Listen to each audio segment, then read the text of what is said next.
My mom is no longer with us, but her impact on this place is immeasurable. This classroom was her domain, and countless knitters had the fortune to learn her many lessons, ranging from beginner to advanced, technique to design, with many wise sayings and life lessons thrown in the mix. Her depth of knowledge was simply unparalleled. I've already mentioned what a techie she was. When home video games first hit in the 80s, Mom was an avid gamer. I still remember the time she burnt dinner because she was so engrossed in a game of Astroblast, and we had to eat out that night. When we started designing knitwear and independently publishing our patterns, we jumped in with Adobe software from its inception. Page layout was my area. Mom's was Photoshop. She was a whiz. Once the video technology became available, Mom jumped right on that too. She made videos, lots and lots of videos. The only part of Mom you would ever see in her videos, though, is her hands. She loved Photoshop because she could glamorize herself, and you couldn't do that on videos. She was an Instagram filtering machine long before Instagram was even a thing. Several years ago, I culled through a literal tower of computers. There were at least 14, on a quest to salvage and save as much of her work as possible. I have troves of her instructional videos, which are too good to languish in a computer file. The only problem is that these are 10 to 15 years old and haven't aged well. Today, I wanted to share Mom's videos on how to work in tails with you.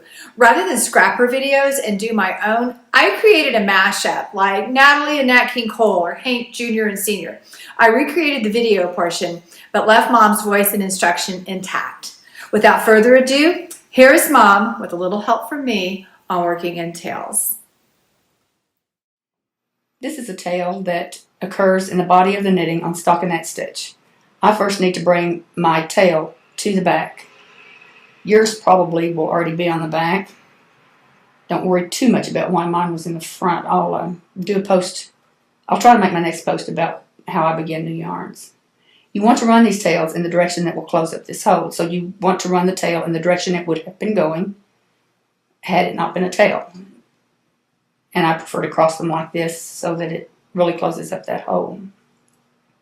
For this, you're going to need a needle that is smaller. This is the smallest of the bent tip. I'm going to thread this. And I run these diagonal up through these purl bumps. You're just picking up, you're splitting the yarn, you're just picking up a little bit of each stitch. Pull that through. And then you're going to make a U-turn and go back the other direction. It can be above or below this first pass. Again, just picking up a small piece of the yarn and run that through. Don't make your U-turn too tight. You don't want to leave a big loop there, but you don't want it too tight. And then we're going to run this one down the other way.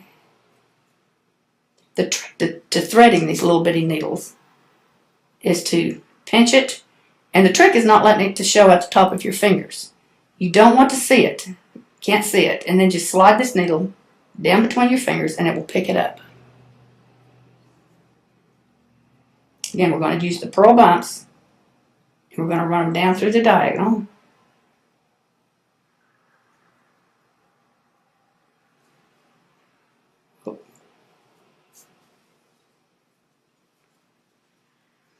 And then we're going to, let's run it right through here.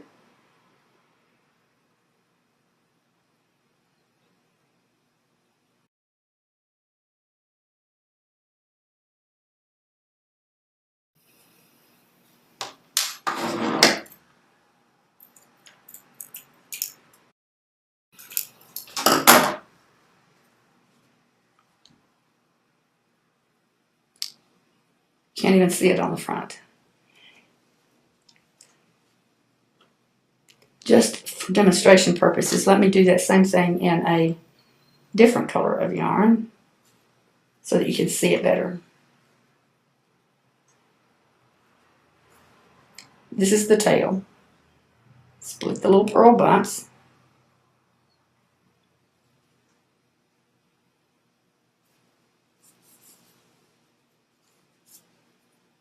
Now we're going to do our U-turn. Make a little fish hook here.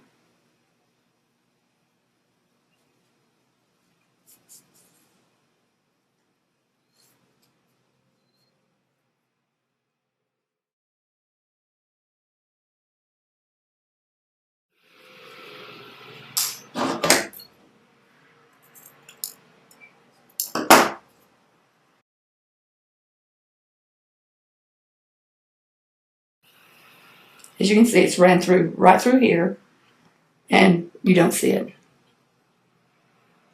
It's very flexible, stretches with the knitting. It's just a great way to do tails. I'm using a contrasting color. We're going to pretend this is the tail just so that you can see it. If this were on a corner like this, you would naturally want to run it up along this edge to get it off of this corner so that we could run it across a row within the knitting. The easiest way to do this is to just simply run it in and out of the little bumps across the row.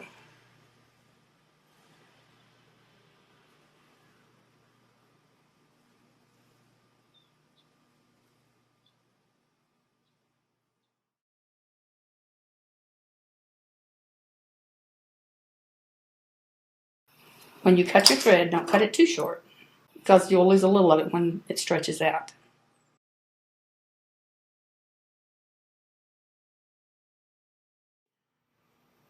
I can't urge you enough to learn duplicate stitch. Not just for duplicating knit stitches, but any combination of knit purl stitches. It isn't that hard. All you're doing is tracing the path of the yarn along the row. This goes in and out of the rows above and below.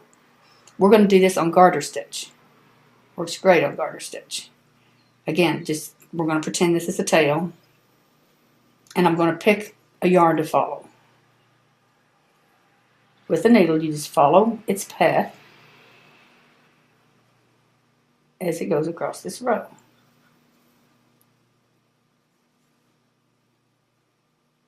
Be sure and stay in the correct row. You don't want to start following the wrong yarn.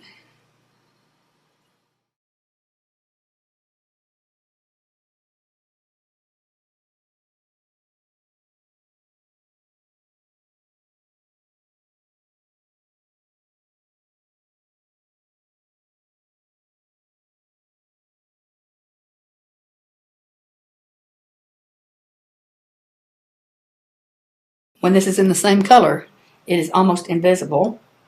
It stretches with the knitting, so more than likely it's not going anywhere. Great way to do tails. For ribbing, I prefer to run it along a column of knit stitches. Let's turn it over this way. If it were on the edge, you would run it in toward the knitting. You go up and down one column,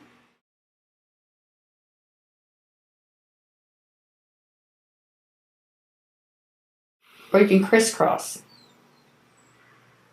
Run it in this column, back over here. I kind of like to crisscross myself.